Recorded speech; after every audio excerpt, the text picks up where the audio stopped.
Hey guys, welcome to the Best Practice Show where we take a look at the best business practices from the best dental practices all over the world. And if you're growing a restorative practice, you're looking for one of the turning points in which things get better. And I've got an amazing, unbelievable restorative dentist on today, and she's going to share her story for the turning point when treatment acceptance went up with Amanda Seay. Do not miss this. Do me a favor, grab a pen and hit the share button. We'll see you in a few seconds.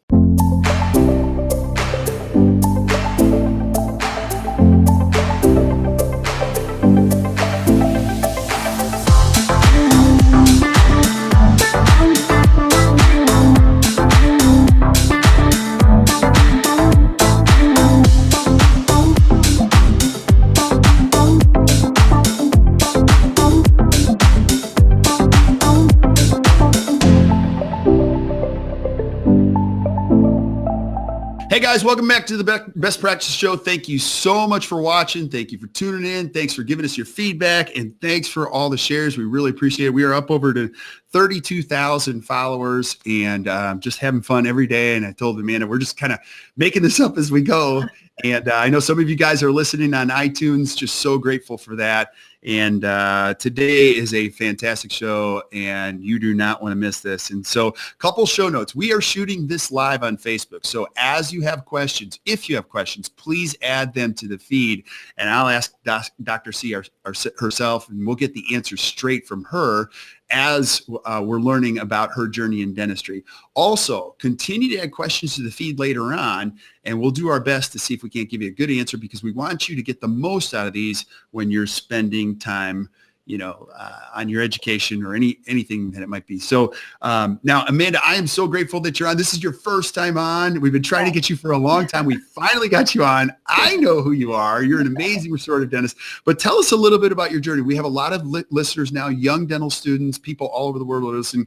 They may not know who you are. Tell us a little bit about your journey, where you practice, and who you are. Yeah. Well, I'm in Charleston, South Carolina. I went to dental school at NYU in New York City, and graduated in 2002 and went straight into an associateship from there for about a year. And then I started my practice from scratch. And that was pretty daunting, to say the least. So 0 patients, started from scratch. And I started early on my CE journey, so I really invested into high-quality CE right out of the gates, and I've really continued that path, and I do believe that learning never ends. It's something you have to do all the time and grow yourself. And doing that, you start to meet other people, you network with other colleagues, and I've kind of molded and shaped my practice in a different direction over the years, and I'm strictly a restorative practice. So I don't do root canals. I don't place implants. I don't do extractions. So just really a focus on aesthetics. And, I do lecture some, and I do some publishing. I'm involved out at the Coy Center in Seattle. And, it's important to me to be involved with other dental organizations. For me, it fulfills me. Again, it helps me learn. So, in a nutshell, that's kind of where I've started and where I am now. Yeah, absolutely. And you and I were talking before we went live. Sometimes people may look at you and go, gosh, it's so great. But this has not been an easy journey for you. There's a very real component of putting a life together with a practice. Can you share some insight? Because you've had to figure this journey out, sometimes the hard way and with the help of others, right? Yes. I think in the beginning, especially when you start your practice right out of dental school, you're so eager to work and you're so eager to do the dentistry that you don't really have this balance of life and work balance. And so for me, putting my family and putting myself on the back burner was kind of the way I operated. I did everything dentistry, but did little for myself. And I think it's important for every young dentist coming out that, your personal coaching is just as important as your dental coaching. And you really need to invest in that, whether you need to hire somebody or you need to carve out that time for yourself. But But I didn't really recognize that until much later. And it wasn't until that I really invested in myself that time, getting some personal coaching, some business coaching as well, that I started to see a change in my practice and also in the person that I am as a mother, as a wife, as a lot of different things. So I just think that's something that we overlook sometimes, and we're just so focused on the dental side of it. Absolutely. Absolutely. Now we're going to talk about, you said there was one turning point in your career where treatment acceptance went up. We're going to talk about that, but and then I want you to share with, this is a very cool journey once you realize that, because it wasn't about hard selling. Like, what was the turning point in which your treatment acceptance went up? Let's talk about that first. The turning point was when, it was a while ago, when a dental consultant said to me, don't talk dentistry. Right. And I'm like, what do you mean, don't talk dentistry? I mean, that's what I do. I can tell that I can do complex cases, and I'm going to tell them how I'm different than this dentist or whatever it may be. And it was a real challenge for me to really slow down and think about that. And how am I going to get this person to trust me for their care without talking about dentistry? And I think when you break it all down, it comes back to what makes you want to have a relationship with any person you do business with. And I bring it back to, dentistry is a lot like building a house in the way we plan it, the way we execute it, but in the way we do business. So if you're building a house, you need to select a builder, right? Mm-hmm. And how do you select your builder? I mean, you might ask friends and family who they recommend. You go on reputation sometimes, but then you actually meet the builder. And when you meet the builder, do you go right into, tell me how you build this house? Do you think the builder really goes into, they don't, you're getting to know this person, the actual person, to know, do I like them? Do we fit? Do we mesh? Are we on the same page? Does he get me? And also it's not just that, it's not just the person, right? It's the facility that you walk into. Does it fit the image and everything else? Because you might have a stellar builder with a great reputation, but you walk in and his office is disheveled, or, his front receptionist is rude. I think it's all those elements that build up to that. And so the treatment acceptance, when they're finally there with you, I think to realize that patients just want to know, do I trust her? And do I want to do business with her? Because if they do, we can figure the details out later. I can tell them how to build that house. Yeah. I can, bore them to death, exhaust them with all the details, and spend 2 hours talking about it if they want me to, but I'm not going to talk about it. Yeah. And it is true. Don't talk about the dentistry. And when I started doing that, it's amazing the difference of treatment acceptance, and ironically, it takes a whole lot less time too. Yeah. So I used to spend a crazy amount of time, talk about the radiograph, the models, put it on an articulator and this and that. And now, I bring none of those things in. I don't talk about any of that. And we just get to know each other. And we talk about all kinds of things. They ask me about how many kids I have, and I ask them about how they ended up moving to Charleston, or, and we leave on a handshake, and they either schedule or they don't, but that's when it really changed for me. Yeah. And let's go back just a little bit, because this is a very real journey for people. Yeah. You were very aggressive on the learning side. You went through the Coy Center, which is an amazing opportunity to learn more. And the reality of it was, when you started talking to people, that wasn't easy. You just didn't flip the switch and go, this is totally easy, because you have your program to learn so much. You become and you're like, oh my goodness, I can help these people so much. So talk about the rewiring of that. Did it take you like a couple days, couple weeks to get comfortable with this? Well, definitely not days, long time. Because it is, I think, we're dentists for a reason. I mean, there's that science part of our brain, and to tune that out and not talk about teeth is so hard. I mean, and you kind of learn. And if you've never just taken the time to study people, I think and study yourself, if you take that time and you're not talking about teeth and you're just looking at their face and listening and just be quiet, don't say a word, just listen. You can kind of read what they're thinking and how they're feeling, and you will have those real analytical people sometimes that will kind of pull you into that path and say, well, how does this process work? And they do want to know a little bit about teeth, but Kirk, it's not like, I don't know, there's not a magic solution to how you just flip the switch. I think it's practice, and role playing is huge. It sounds ridiculous, but role playing with your team members. So, when we try to get better and we're doing all these things, we would role play and say, pretend you're a patient, and don't be like a total pain in the butt patient, and, make it real, like real questions that patients have.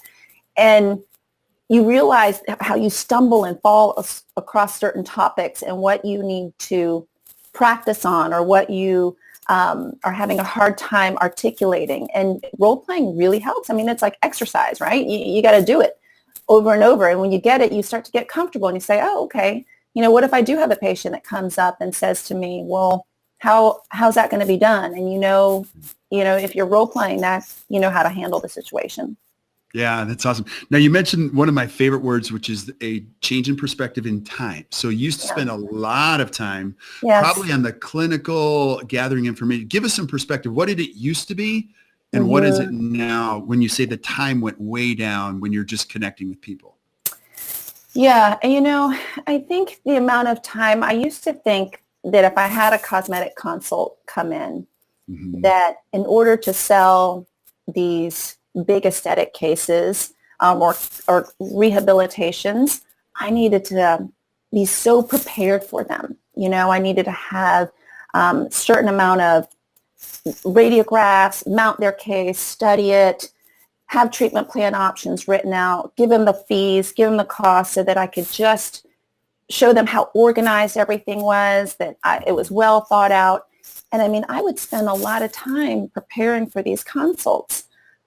And I don't know that any of that did anything to change their decision-making process. I mean, I think they realized I took a lot of time, but whether or not that really influenced them saying, now she's going to make me really want to say yes to this treatment. It's when I put all that stuff away, and I do no planning at all going into these consults. To be honest with you, I do zero. And because I'm going in to just get to know the patient, to hear, what is your goal? I mean, I think let's realistically, number one, do you have a budget? Because why am I going to waste my time coming up with 10 different options if I don't even know what your budget is? I mean, if a patient tells me I can only do $5,000 worth of dentistry, well, Mrs. Jones, let me figure out how we can make this work for you, if that's your budget. And for some people, it's not the amount of money, it's how are they going to fit it in to their finances. So they might not mind spending $50,000 on a case, but they need to do it over 5 years.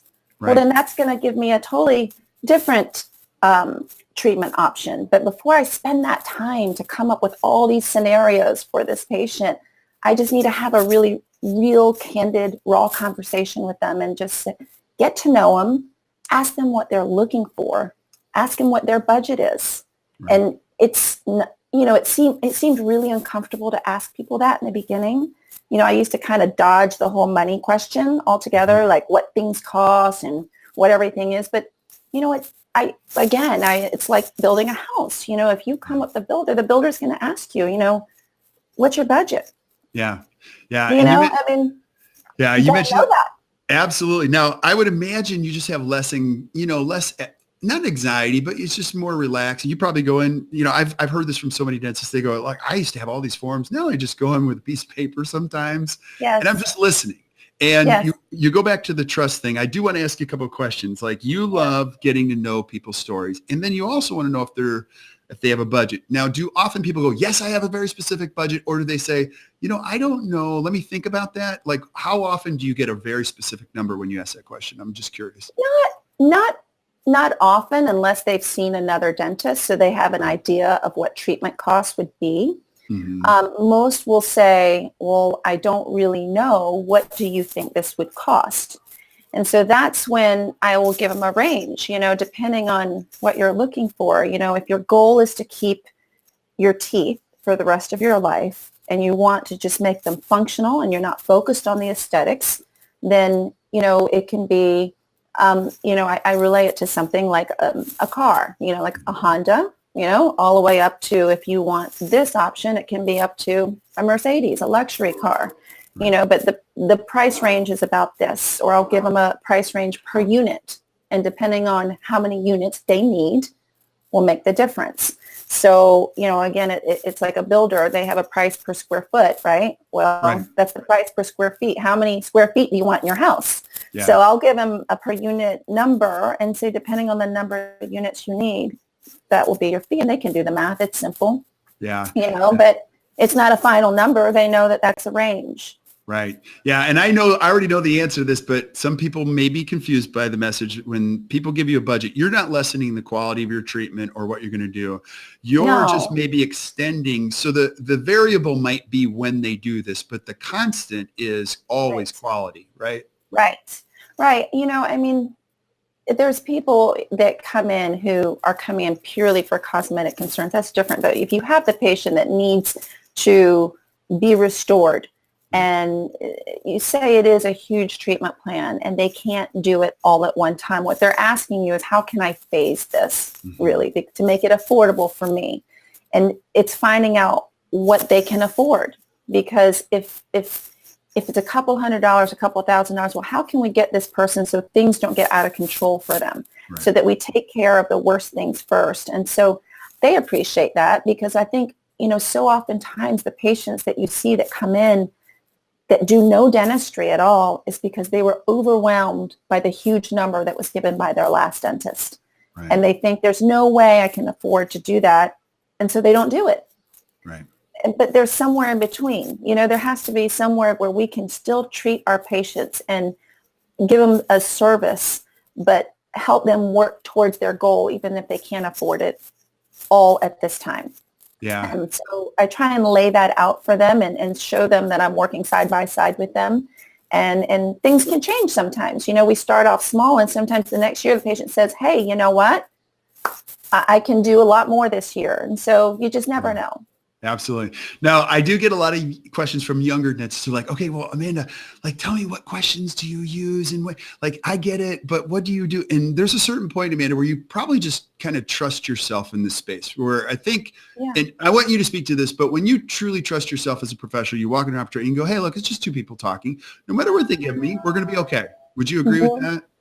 Yes, absolutely. And I think some of it just comes with time too, and feeling comfortable, but it's actually a lot less stressful just having a conversation with a person now than the amount of stress I put into trying to plan for these cosmetic consults the way I used to do them, with all the clinical components and, telling them how to build this, full mouth rehabilitation. So now it's just two people having a conversation, and it's, and I do take notes. I mean, it's conversation, but I try and acknowledge things that they tell me, so that they know I'm paying attention and I'm listening.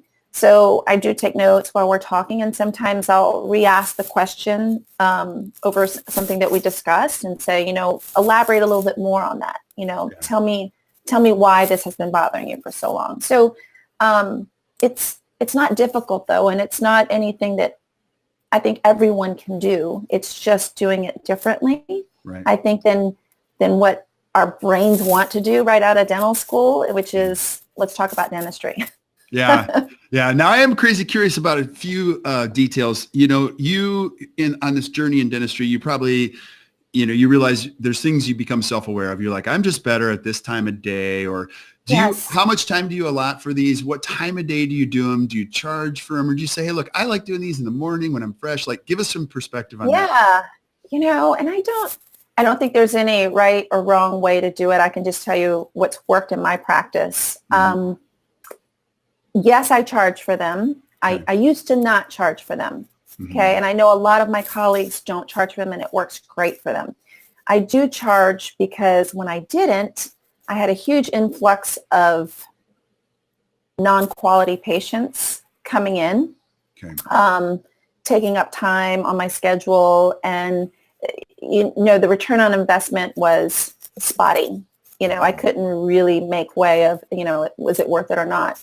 So when I started charging, and it's a nominal fee, right? But if they accept the treatment, then that would be reimbursed to them towards their treatment. But it's not much, but it's just enough to say, hey, Dr. C's time is worth something, and so I get more serious lookers coming in, so to speak. I prefer to have these at the end of the day, just because I like to do my restorative appointments early in the morning. I'm fresh, I'm better. And at the end of the day, it's no dentistry. It's kind of let's just talk kind of thing. And I like that. I've had lunch, everybody's refreshed. I maybe have an afternoon coffee, and I can get in there and just have conversations with the patient. So I do my consults at the end of the day when I'm not double booked, and I make sure that I am not double booked with other appointments or anything, because there's nothing worse than saying hello to a patient and then having to step away. Right. So when I'm there the entire time, and I keep these appointments about 20 minutes, no more than 20 minutes. Really? Okay, 20 minutes. So when you have the conversation, let's say they really like you. Like you're like, I really like you. Take us through, the trust theme is consistent throughout your entire process. But how do you describe what we're going to do next as a patient? Yeah, like what I would tell a patient if they say, I like you. Yeah, absolutely. So because you are, I know you well enough to know that like you're going to spend the time to gather the data and do all the things that you used to do or still do. Right. So give us some perspective on that. How do you describe that next step in the process? So usually the way it goes is we usually end and say our pleasantries or whatever. And the patient will usually say to me, you know what, I think I want to get started on this. How does this work? What do I need to do next? I'm like, that's wonderful, Mrs. Jones. I'm like, so the way it works in my practice is let's start off and do a comprehensive exam. We'll get you scheduled for that, and we'll cover the logistics if you have any current radiographs, or we'll take new ones. And I just walk them through the process. And so they know we're going to do an exam. We're going to do a full set of photos. And at that time, I'll tell them, once I get an exam, I take a look clinically. I know what's going on. I'll be able to give you a finalized treatment plan, including any specialists, any referrals, and things we need. But the range, what to expect. And if I know, that you're open to getting orthodontics or getting this, then that helps me formulate my treatment plan too. So, we leave, and usually the treatment coordinator will schedule their new patient appointment. But I already have an idea that yes, this patient wants comprehensive treatment, or no, they're limited by this. And so I can kind of prepare for that appointment in a way, but it's still just a standard exam appointment, so at this point, I'm still not investing a whole lot into it, but they're coming through my practice instead of just a cosmetic consult. Now they're going to come through my doors as a new patient. So the hygienist will typically see them, gather all that information. They will leave with a formalized treatment plan, and then we'll go from there. Okay. And then typically how long do you tell them that appointment is? Maybe hour and a half, 2 hours, or? About an hour and a half, 2 hours. Yeah. Okay. Mm-hmm. All right. And the other thing too, I've seen this with a lot of dentists, even the second appointment is consistent with your philosophy, which is so many times people are quick to put a Facebook or all these things, and they're so quick, and really it's about connection even in that second appointment as you're gathering data. Can you 100%. Tell us your philosophy on that? You nailed it on the head. I mean, when I first got out of school, and I laugh, like if I could be a fly on the wall to go back to see my younger self and the way I did dentistry, I mean, it'd be funny. So I went to all this crazy CE, right? Comprehensive dentistry. I'm learning all this occlusion stuff. And I go back, and I was taking models on every single new patient. I'm doing a face bow on everybody. I'm taking full arch impressions. I'm marking every excursive movement, every palpating, every muscle. I'm doing all these things. And, some patients are like, wow, I've never had that kind of exam. Or some are just like, how much longer is this going to take? And can I get my teeth clean? And you're trying to justify yourself in the moment. Right. And meanwhile, I'm not really that productive. I'm not meeting my business goals, and my treatment acceptance wasn't great either. So I think when you start to realize the person, what do they want? Because some people, let's be honest, they just want to get their teeth cleaned and be out of there. Right. But the people that really want that kind of comprehensive care, it's again, if you want to do this business, then we'll talk the details, but I'm not going to gather all this stuff if that's not what you want.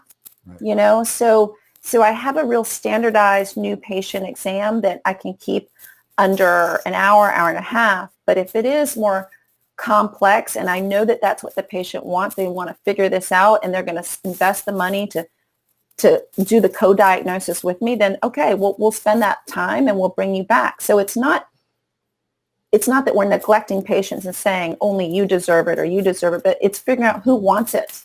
Right. And I tell those patients, you look like you have some wear in your teeth, is this something that you've noticed over the years or you ever paid attention to? And they're like, oh, I don't know. And, there's some patients, as you have that conversation, say, Mrs. Jones, I do believe this is something to do with your bite. And there's a couple ways we can address this, and you can read them and they'll say, you know what?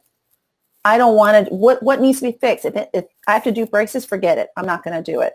Or I don't have the money. So I'm not going to do a face bow on this person. I'm not going to take models because they've said no.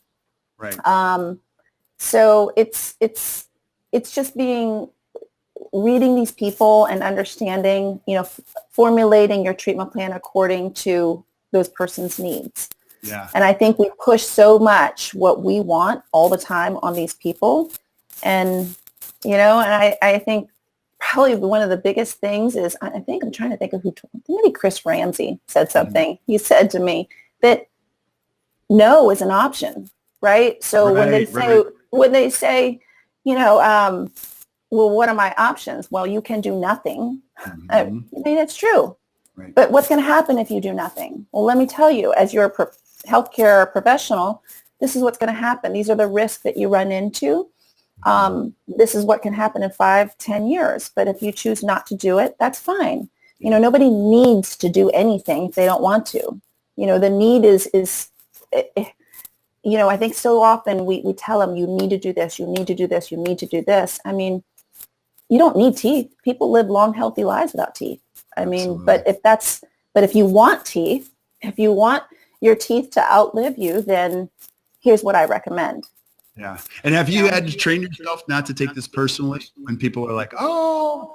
Yeah, for sure. Yeah. I mean, I used to, I would take it very personally and think, oh my gosh, they think I'm too young. They don't think I'm smart enough or that I have the skills. And now, as your confidence comes up, your treatment acceptance comes up, and you just realize that it's okay. Not everybody's going to like you. Some people say no, it's not the right fit, but I'm okay with it. Mm-hmm. And I think patients can read that too when you're not so eager and that, if you don't want to work with me, that's okay. But It was so nice to meet you. Yeah. And as you're building trust and you go through the dogma sometimes of learning such great restorative dentistry, you can get stuck in a box where you're like, okay, well, they come to the appointment and then we have, the next appointment. And then there are times people don't say yes, and it takes them a while to come back around, right? And you've got to have that flexibility and leeway to know, hey, look, it might not be right now. It might be 6 months from now or 6 years from now. And does that happen more often than you would like to see in your practice, or sometimes? Yeah, and I think you can't assume anything about anyone because you're so people will surprise you. Sometimes I meet people and I think, oh, this person's totally not going to do this. But they do. And some people say yes, but like you said, maybe, they say yes, but not right now. It may be circumstances in their personal lives or financial circumstances, and they're just working their way through, and I mean, I've been surprised by patients that I thought just fell off and said, I'm not going to do this. And they come back like 2 years, 3 years later, and they said, I'm ready. Mm-hmm. And so whatever the reason may be, I think that, people are people. We all have our different reasons. And so you treat everybody the same. You have those conversations. And when they're ready and they trust you and they want to do business with you, they'll come back. Yeah, absolutely. And that's a valuable lesson that's hard to learn at times, but it's true. Yes. It's so I true. know. Well, as humans, that's how we connect, right? We want to be accepted. Everybody does in some way, shape, or form. Right. So when you hear too many no's, it's not sometimes a great day. But Yeah. Now, and as I want you to speak to this as a leader, you've got a team of people around you. How did you get them indoctrinated to this whole philosophy and maybe change gears as you were going down the learning path? I think the biggest thing was learning from other practices that were doing it so well. So I've just been really fortunate just being involved with different academies and things and going to CE that I have some really great dental friends who have really successful practices and just asking them, tell me how you do this and tell me how you do that. And that our teams have actually met one another and, they keep in touch and we share different things. But again, going along with the doctor, getting personal coaching and business coaching, I think team coaching is huge as well. So, to invest the money into that so that everybody's on the same page. And having, I think as a leader, you have to have monthly check-ins with everybody as a team. Just, hey, what's working? What's not working? What can we do better? Yeah. And sometimes the doctor is so well educated, but they don't go back and share what they learned with the team. Mm-hmm. So it's not congruent. Your practice philosophy is not reflected everywhere because you have the doctor on their own, but the team doesn't even know what the doctor knows sometimes. Mm-hmm. And so I think being always coming back and sharing with your team what you're learning, what you're doing, what your vision is for the practice, and it's a real thing because sometimes, your team doesn't even know what your vision is. So if you're not, as a young doctor, if you're going out and you have this vision to have this, posh, high-end practice, but you never sat down with your team to say, hey, this is my vision, then, that's a problem. Yeah, because there is a danger in going out to see John Coyce do what he does because you're like, oh, that's so beautiful. Oh, that is amazing. Oh, yeah. And then you come back and you see your own practice. You're like, oh, yeah. And your team is like, okay, she'll just be normal. Just let her go. She'll be fine by Tuesday. Like, let her calm down. And that's why you've got to land the airplane, know, and work on it while it's on the ground. And do you do that on a regular basis with your team?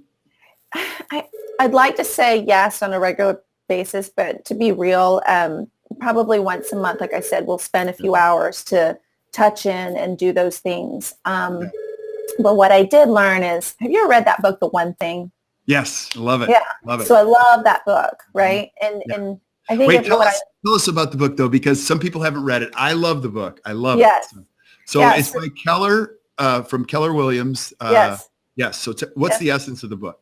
So the essence of the book is that we can have all these checklists, to-do lists, all these things, but what good is it a to-do list if we can never get through it and there's things moved to the bottom? So the one thing is, let's pick that one thing that we're going to focus on and get done. What's the priority? What's important? And when I read that book and I started going through and just saying, okay, what's the one thing that I want my team to get done this month? Like, what do we as a team, as a practice, get done? And, whether it be, okay, let's make sure there's no-shows this month. That's the one thing. So let's all, put our minds together and say, how are we going to make that happen? How can we hold each other accountable? So whatever your one thing is, and it same filters into my, personal life because I'm juggling, motherhood and writing this article and that, what's the one thing? What do I have to get done today? What do I have to get done for this month? So there's that one thing that you make sure that you get done every day that you have that's important to you or that week or that month. And I think it makes such a difference, because we're oversensitized now with, computers and iPhones and all this stuff. And we think we have all these apps to organize us, but there's too much stuff. There's just too much. So when you have that one thing, it just makes it a little easier. So my one thing today was I got to do this interview. Well, thank you. Thank you so much. Well, we're crazy grateful for that. There you go. Made it happen. I got my Ethernet, I got my buds, and I'm good to go. You're good. You're good. And I love that book. It's better to do one thing really well than 9 poorly. Yeah. So yes. That is just Yes. awesome. That is Yeah. awesome. So any other thoughts that you have that have been game changers when you look at treatment acceptance or just things that have changed your perspective on the way you practice that you go, this is just better. It's better than the way I used to do it. Yeah. I think, gosh, it's hard to just put it in a sentence or a summary, but I do believe for any dentist going out there is, and I said it before, I mean, get coaching, get help, ask questions, learn from people that are already doing it well. You know, I mean, you talk about John Coyce and going out there to learn the clinical dentistry. Everybody thinks of John and his great clinical mind, but you know what some people don't know who don't know John is his business mind is fantastic. You know, I mean, and so And he's ask a really him, good dude. He's a really yeah, good, like yeah. ask him, like, how do you do this? You know, Yeah. learn from other people because they've figured some things out and you can learn from that. So, and I think so often we're in our own island and we think we have all the answers and we got to figure it out. But I mean, I ask everybody I know. Like if I have friends that are doing it well, I call them up. I send them an email. I have no problem doing it because I learn the most that way. Yeah. What would you say to a young, because I get a chance to speak to all these kids at the dental school. Yeah. Let's say, if you were to give young dentists like one or two pieces of advice, what would you say? Other than get coaching, I agree with that. But Yes. Invest in CE right from the start. You know, even if you think you can't afford it. Even if you think you, because that's the number one question that I get from young dentists asking me when they're like, oh, it's so expensive. But I mean, how can you put a price on it? You know, if a course is $10,000, but you're able to sell, you know, I hate using the word sell, but you're able to complete 3 cases that year that you wouldn't know how to do if you didn't take that course. How does that not pay off? You know, so thinking that they're going to wait to take CE when they can afford to do it is a mistake. Do it now. Do it right and save yourself from making those mistakes right from the get-go. Yeah. No different than saying, I got to make some money to have children. No, you have children now and then you just figure it out, right? If I would have waited, I would have never had kids. You know, like you just do it. Right? I have 4. Oh, yeah. No. Me too. Oh, you have 4 too, huh? Yeah. Well, I have 3 teenage daughters and that's a whole nother ball game. So that's fun. Cool. Well, I am so crazy grateful to have you on today. And I know now you do a lot of teaching, instructing, and speaking. Now, I know people are going to want to reach out to you and say, hey, look, how do I, and I'm just telling you, if you get a chance, you got to see this amazing woman. You just do an incredible job and you're real. You're very much a real person, which is just awesome. So how can people find you? Sure. Is my line. It's SEAY, Amanda@gmail.com. My website's amandac.net, and so you can message me through there as well. So look forward to hearing from you.